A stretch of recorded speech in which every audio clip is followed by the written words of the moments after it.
सुबह के 6 बजे हैं। शहर अभी अंगड़ाइयां ले रहा है। दूधवाले की साइकिल की घंटी, अखबार की फड़फड़ाहट और गलियों में एक जानी पहचानी आवाज, लो ले लो ताजी लौकी। मटर मीठे जैसे बच्चों की मुस्कान। हाँ, वही सब्जी वाला जिसे हम रोज देखते हैं, नजरअंदाज करते हैं, पर जो हमें रोज ताजगी लाकर देता है, ना सिर्फ थैलों में बल्कि अपने मुस्कुराते चेहरे में भी। कभी सोचा है उस मुस्कान के पीछे की कहानी क्या है? हमारे लिए जो बस सब्जी वाला है, कभी स्कूल के बाहर, कभी कॉलोनी के मोड़ पर, कभी बारिश में भीगता हुआ, कभी धूप में झुलसता हुआ, उसके लिए ये ठेला नहीं, उसका सपना है। आज हम उसी सब्जी वाले की कहानी लाए हैं, जिसने अपने बेटे को डॉक्टर बनाया, जिसने एक लाचार दादी को हर दिन सब्जियां उधार दी, जिसने एक गली की भूखी बिल्ली को भी रोज टमाटर खिलाए। ये कहानी है एक आम आदमी की, पर जो हर रोज कुछ असाधारण करता है, बिना शोर के, बिना नाम के। आइए आज उसकी आवाज को सुनते हैं, उसके ठेले के पीछे की दुनिया को देखते हैं।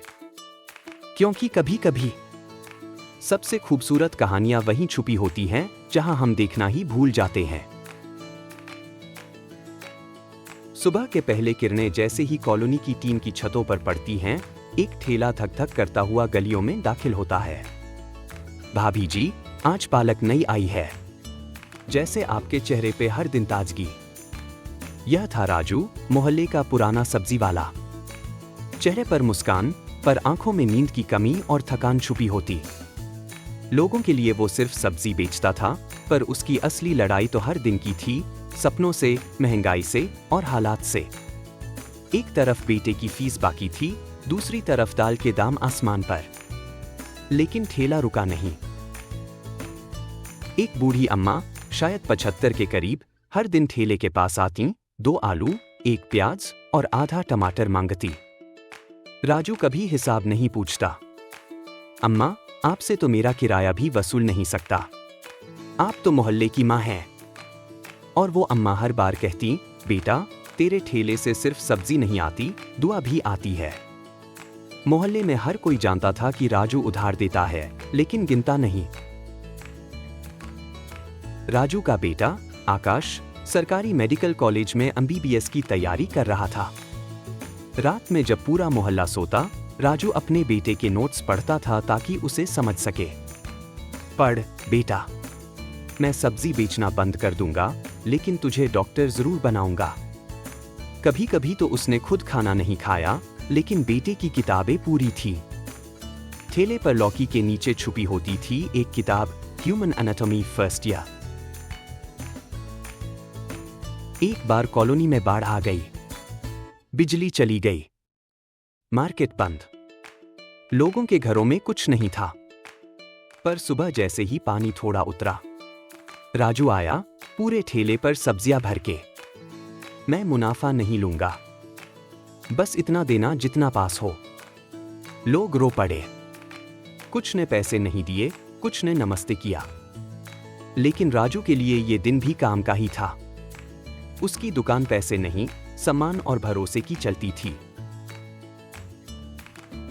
एक दिन राजू अचानक बीमार पड़ गया।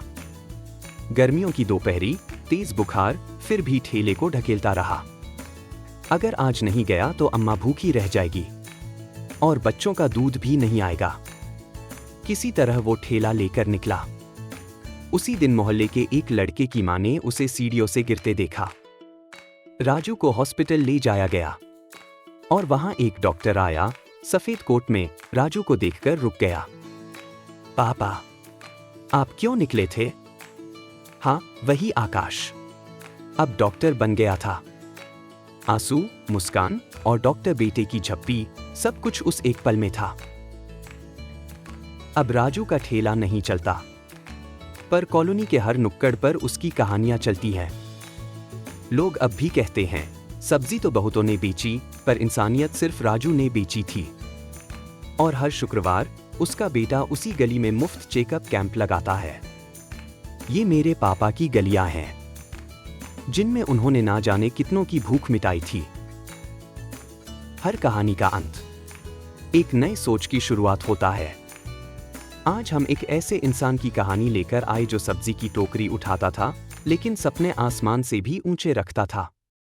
जिसे लोग सब्जी वाला कहकर टाल देते थे, वही आज समाज के लिए मिसाल बन गया। इस कहानी में सिर्फ संघर्ष नहीं था, उसमें था सम्मान, आत्मसम्मान और एक पिता का अटूट भरोसा कि बेटा चाहे जैसे भी दिखे, उसकी सोच दुनिया बदल सकती है। अगर आपको भी इस कहानी में अपने पिता की मेहनत, माँ की दुआएं या खुद की भूली बिसरी उम्मीदें याद आई हों, तो बस एक बार इस वीडियो को लाइक करें, किसी ऐसे इंसान के साथ शेयर करें जो हिम्मत हार चुका है, और हमारे चैनल को सब्सक्राइब करें ताकि अगली कहानी सीधे आपके दिल तक पहुंचे। हम फिर मिलेंगे एक और साधारण इंसान की असाधारण कहानी के साथ। तब तक याद रखिए, जो दुनिया से हारे वो फिर भी लड़ सकता है, लेकिन जो खुद से जीता वो इतिहास लिखता है। धन्यवाद, आपका अपना कहानीकार।